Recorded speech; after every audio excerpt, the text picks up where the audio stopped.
మన సభ్యులందరికీ నమస్కారం.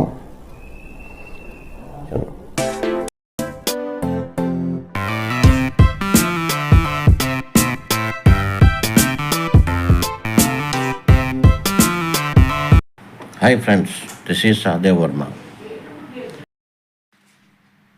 గత వీడియోలో ఈ శీతాకాల పార్లమెంట్ సమావేశాల్లో పార్లమెంట్ సభ్యులు ఈపీఎస్ 95 మినిమం పెన్షన్ పెంపుదలపై వేసిన ప్రశ్నలకు కేంద్ర ప్రభుత్వం కార్మిక శాఖ మంత్రి ఇస్తున్న సమాధానాలకు కంగారు పడవద్దని మేము గత వీడియోలలో చెప్పడం జరిగింది.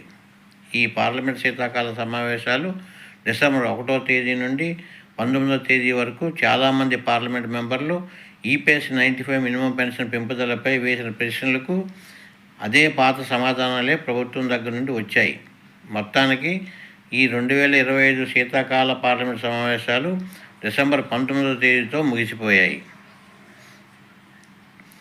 ఈపీఎస్ 95 మినిమం పెన్షన్ పెంపుదల 7,500 ప్లస్ డిఏ మరియు మెడికల్ సదుపాయాల కల్పనపై మెయిన్గా మనం విశ్లేషించి వివరించి ఈ వీడియోలో పొందపరచడం జరిగింది. గత 2014 సంవత్సరం నుండి ఎన్ఈసీ నాయకత్వంలో EPS 95 minimum pension 7,500 per month plus DA మరియు మెడికల్ సదుపాయాలు కల్పించాలన్న డిమాండ్తో గత 11 సంవత్సరాల నుంచి దేశవ్యాప్తంగా రాష్ట్రాల వారీగా మరియు ఢిల్లీలో వివిధ రకాలుగా ఆందోళనలు పోరాటాలు చేస్తూనే ఉన్నారు. ఈ 11 సంవత్సరంలో వివిధ కమిటీలు ఈపీఎస్ మినిమం పెన్షన్ పెంచాలని గత 2014లోనే parliamentary party petition committee Shri Hushiyari ఆధ్వర్యంలో దేశవ్యాప్తంగా తిరిగి ఈపీఎస్ 95 మినిమం పెన్షన్ను 3,000 రూపాయలు ప్లస్ డిఏ మరియు మెడికల్ సదుపాయాలను దేశవ్యాప్త ఈపీఎస్ 95 పెన్షన్లకు కల్పించాలని ఆనాడే పార్లమెంటుకు కేంద్ర ప్రభుత్వానికి రికమెండ్ చేయడం జరిగింది. ఆ తర్వాత వరుసగా కేంద్ర ప్రభుత్వం లేబర్ డిపార్ట్మెంట్ ఆధ్వర్యంలో పార్లమెంట్ మెంబర్లతో హై పవర్ కమిటీ కూడా ఈపీఎస్ మినిమం పెన్షన్పై పెంచాలని కేంద్ర ప్రభుత్వానికి సబ్మిట్ చేయడం జరిగింది. ఆ తర్వాత పార్లమెంటరీ స్టాండింగ్ కమిటీ కూడా ఈపీఎస్ 95 మినిమం పెన్షన్ను పెంచాలని కేంద్ర ప్రభుత్వానికి రికమెండ్ చేయడం జరిగింది. రీసెంట్గా 2025లో శ్రీ ఎస్ఆర్ బొమ్మాయి అధ్యక్షన కమిటీ వేశారు. ఆ కమిటీ కూడా ఈపీఎస్ 95 మినిమం పెన్షన్ పెంచాలని, దాంతోపాటు డిఏ కూడా ఇవ్వాలని, గత 10 ఏళ్ళ నుండి వీరికి డిఏ ఇవ్వలేదని, ఈ మినిమం పెన్షన్ 1,000 రూపాయలతో ఈపీఎస్ 95 పెన్షన్లు ఎలా బతుకుతారని కేంద్ర ప్రభుత్వానికి సిఫార్సు చేయడం జరిగింది. దేశవ్యాప్త ఈపీఎస్ 95 మినిమం పెన్షన్ ఎలా పెంచాలనే దానిపై వివిధ రకాల పద్ధతులను ఈ వీడియోలో వివరించడం జరిగింది. 1. ప్రస్తుతం ఈపీఎఫ్ఓ ద్వారా ఈపీఎస్ 95 పెన్షన్ ఫండ్ మొత్తం 10 లక్షల కోట్ల పైగా చేరి ఉన్నది.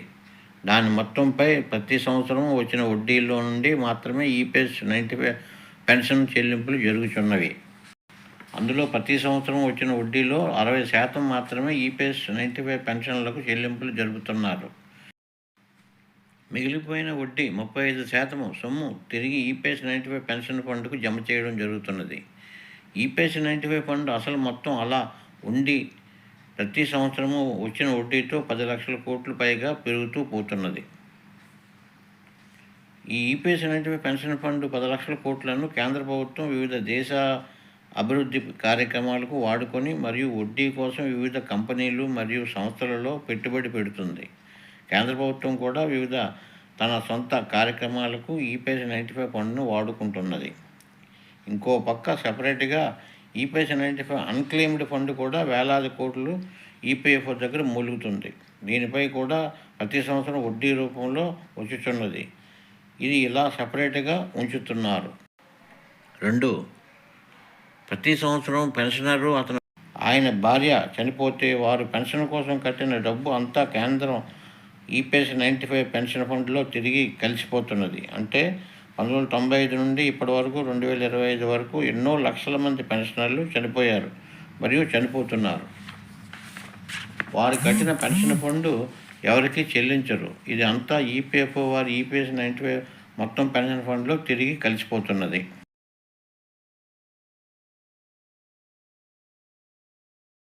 3.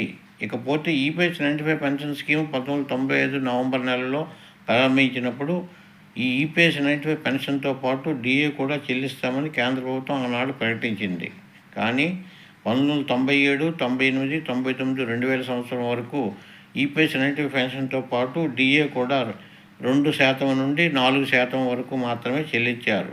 కానీ పెన్షన్ ఫండ్ క్యాలిక్యులేషన్లో పెన్షన్ ఫండ్ మిగిలి లేదని, షార్ట్గా ఉన్నదని అనే సాకుతో 2001 నుండి ఆ చెల్లింపు వస్తున్న ఆ డిఏను కూడా చెల్లింపు ఆపివేశారు. పాయింట్ నెంబర్ 4, ఉద్యోగులు సర్వీసులో ఉన్న సమయంలో తన ఈపీఎస్ పెన్షన్ కొరకు తన పీఎఫ్ వాటా కింద 8.33% వాటాను యజమాని ద్వారా ఈపీఎఫ్కు జమ చేస్తున్నారు. దానికి కేంద్ర ప్రభుత్వ వాటా కింద కేవలం 1.16% మాత్రమే ఈపీఎస్ 95 పెన్షన్ కోసం జమ చేస్తున్నారు. అసలు కేంద్ర ప్రభుత్వం తన వాటా కింద ఉద్యోగి ఎంత అయితే కంట్రిబ్యూట్ చేస్తున్నారో అదే సమానంగా మ్యాచింగ్ గ్రాంట్ కింద 8.3% వాటా ఈపీఎస్ పెన్షన్ ఫండ్కు జమ చేస్తే ఈపీఎస్ 95 మినిమం పెన్షన్ పెంచవచ్చును. ఇది గత 2014 సంవత్సరంలోనే జనరల్ ఎలక్షన్ ముందు శ్రీ హుషియారీ కమిటీ ఆధ్వర్యంలో పార్లమెంటుకు కేంద్ర ప్రభుత్వానికి ఆనాడే రికమెండ్ చేసింది. పాయింట్ నెంబర్ 5, అదేవిధంగా 2014 జనరల్ ఎలక్షన్ ముందు బీజేపీ ఎంపీ మరియు బీజేపీ పార్టీ అధికార ప్రతినిధి అయిన శ్రీ ప్రకాష్ జయదేవకర్ దేశవ్యాప్త ప్రెస్ మీడియాలలో అప్పుడు వరకు ఉన్న కాంగ్రెస్ యూపీఏ ప్రభుత్వాన్ని డిమాండ్ చేశారు. కనీసం 3,000 రూపాయలైనా చేయాలని డిమాండ్ చేశారు.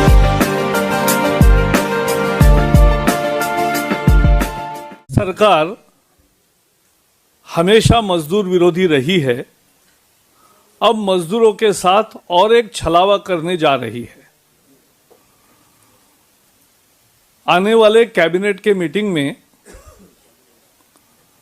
जो ईपीएस 95 इसमें मिनिमम पेंशन 1,000 करने को जा रहे हैं. ₹1,000 केवल. भारतीय जनता पार्टी मांग करती है कि ये 1,000 नहीं बल्कि 3,000 रुपये मिनिमम पेंशन होना चाहिए.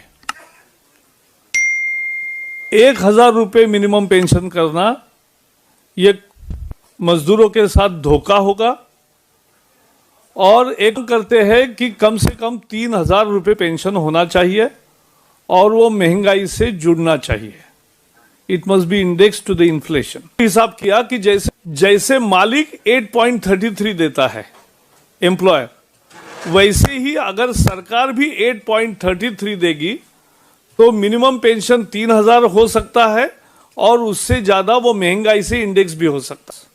We contributes 8.33 to the pension, but government contributes only 1.16. We want that government also should contribute 8.33. The government is doing injustice. We want government to contribute 8.33. Thereby it can give 3,000 rupees minimum pension indexed to inflation. And that's our demand. We are continuing with our, otherwise we will continue to fight for justice.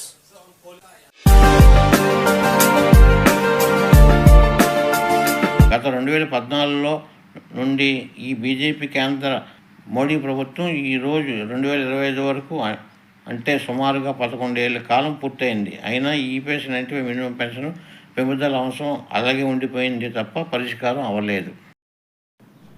Point number 6, గత 2014లోనే కేంద్రంలో ఈ BJP Modi ప్రభుత్వం గతంలో వారు demand చేసిన విధంగా EPS 95 minimum పెన్షన్ను నెలకు 3,000 రూపాయలు ప్లస్ డిఏ కూడా చెల్లింపు చేసి ఉంటే అప్పటి నుండి ఈ రోజు వరకు అంటే 2025 వరకు డిఏ పెరుగుదలతో కలుపుకొని ఈపీఎస్ 95 మినిమం పెన్షన్ 7,500 రూపాయలుగా దానంతట అదే పెరిగి ఉండేది. పాయింట్ నెంబర్ 7, ప్రస్తుతం కేంద్ర మోడీ ప్రభుత్వం ఇతర ప్రభుత్వ వివిధ పెన్షన్ స్కీములకు కేంద్ర ప్రభుత్వ వాటా కింద సమానమైన మ్యాచింగ్ గ్రాంట్ ఇస్తూ ఆ పైన కూడా ఉదాహరణకు నేషనల్ పెన్షన్ స్కీమ్కు 10% వాటా, యూనిఫైడ్ పెన్షన్ స్కీమ్కు 14% వాటా కింద ఇస్తున్నప్పుడు కేవలం దేశవ్యాప్త 78 లక్షల మంది ఉన్న ఈపీఎస్ పెన్షన్ స్కీమ్కు 10% వాటా మ్యాచింగ్ గ్రాంట్గా ఎందుకు ఇవ్వరు? ఇప్పుడు ఇచ్చి తీరాల్సి ఉంటుంది. Point number 8.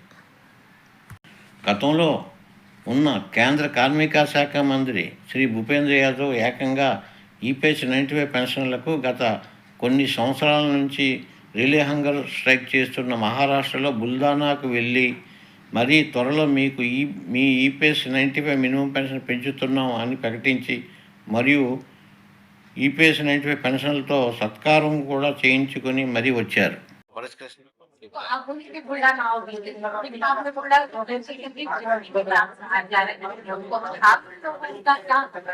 क्योंकि आप जो करना चाहते हो तो कब करोगे, अगर नहीं भी करना चाहते तो कुछ बोल दो, हम अद्भुत करने के लिए भी तैयार है साहब। देखो आपके ऊपर आते हैं करेंगे मैं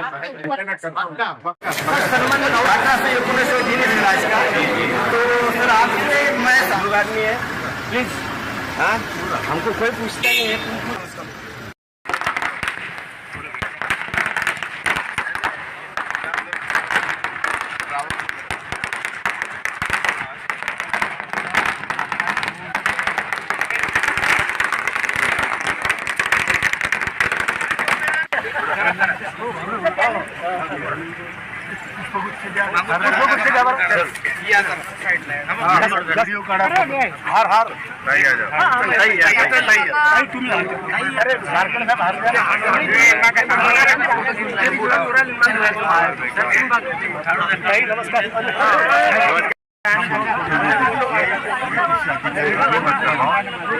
काम हो रहा है फिर रास्ते में रह जाए।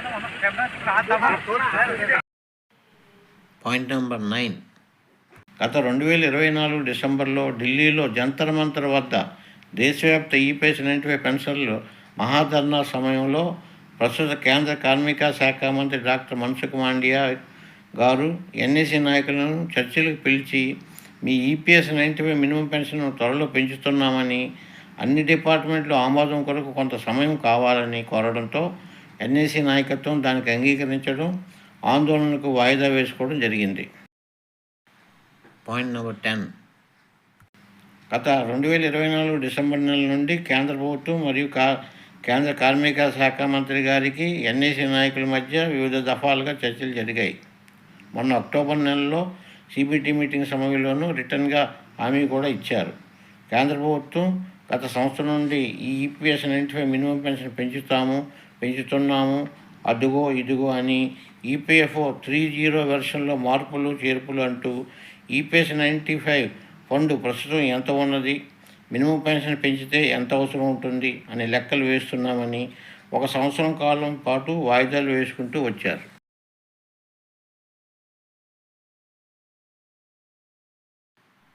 Point number 11. కేంద్ర కార్మిక శాఖ మంత్రి డాక్టర్ మన్సుఖ్ మాండియా గారు చెప్పిన విధంగా ఈపీఎఫ్ఓ 30 వెర్షన్లోనూ ఈపీఎస్ 95 పెన్షన్లోనూ కూడా మార్పులు చేస్తున్నాం, త్వరలో కేంద్ర కేబినెట్ ఆమోదం కొరకు వెళ్తుందని ప్రస్తావించారు. ఈ 2025 డిసెంబర్ 3, 4 తేదీల్లో ఢిల్లీ జంతర్ మంతర్ వద్ద మహాధర్నా సమయంలో రష్యా అధ్యక్షుడు శ్రీ పుతిన్ ఢిల్లీ పర్యటన సందర్భంగా వాయిదా పడిన తర్వాత ఇప్పటి వరకు ఎన్ఈసీ నాయకులకు ఫైనల్గా చర్చలు పిలుస్తామన్న చెప్పిన కేంద్ర కార్మిక శాఖ మంత్రి ఇప్పటివరకు పిలవలేదు. ఎప్పుడు పిలుస్తారో ఇప్పటివరకు క్లారిటీ లేదు. ఈ విషయం ఒక ఆఖరి స్టేజ్కు వచ్చింది. కేంద్ర ప్రభుత్వం ఈపీఎస్ 95 మినిమం పెన్షన్ పెంపుదల విషయంలో పెంచుతారా లేదా పెంచరా అనే తాడో పేడో ఎన్ఈసీ నాయకత్వం తేల్చుకోక తప్పదనే పరిస్థితికి వచ్చింది. Point number 12. దేశ ప్రజలకు, రైతులకు, వివిధ వర్గాల వారికి సంక్షేమ పథకాల కోసం ఎన్నో లక్షల కోట్లు కేంద్ర బడ్జెట్లో కేటాయిస్తున్న ఈ కేంద్ర ప్రభుత్వం ఈసారి ఆఖరస్త్రంగా కేంద్ర ప్రభుత్వం 2026 బడ్జెట్ సమావేశాల్లో ఈ దేశవ్యాప్త ఈపీఎస్ 95 78 లక్షల పెన్షన్ల మినిమం పెన్షన్ పెంపుదల కోసం బడ్జెటరీ ప్రొవిజన్ పెట్టి తప్పనిసరిగా పార్లమెంట్లో ప్రకటించవలసిన పరిస్థితి ఉంది. లేదా కేంద్ర ప్రభుత్వం ఇన్ని హామీలు ఇచ్చి మాట నిలబెట్టుకోలేకపోతే దేశవ్యాప్త ఈపీఎస్ 95 పెన్షన్లకే కాదు దేశ ప్రజల ముందు కూడా ఈ బీజేపీ మోడీ ప్రభుత్వం చులకనవ్వడం ఖాయం. అదేవిధంగా మళ్ళీ దేశవ్యాప్తంగా ఈపీఎస్ 95 పెన్షన్లు ఈ ప్రభుత్వానికి వ్యతిరేకంగా ఆందోళనలు, పోరాటాలు చాలా తీవ్రంగా ఉండడం కూడా ఖాయం. ఈసారి ఈపీఎస్ 95 పెన్షనర్లు ఉద్యమాన్ని ఈ బీజేపీ ప్రభుత్వం తట్టుకోలేదు.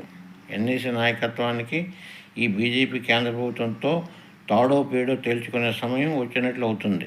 ఫైనల్గా ఈ సమస్య ఈ బీజేపీ మోడీ ప్రభుత్వ వైఖరిపై ఆధారపడి ఉంటుంది. రాబోయే 2026 నూతన సంవత్సరంలో ఫిబ్రవరి 1వ తేదీన పార్లమెంట్ బడ్జెట్ సమావేశాల్లో ఒక మంచి వార్త వింటామని దేశవ్యాప్త ఈపీఎస్ 95 పెన్షన్లందరూ ఎదురు చూస్తున్నారు.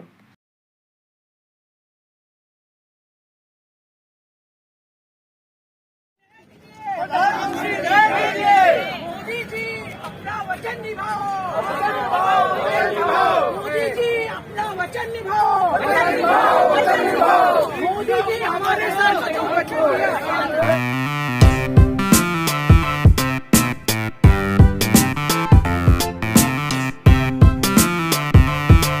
Let us hope for the best. మరి యొక్క కొత్త సమాచార వీడియోతో మీ ముందుకు వస్తాను.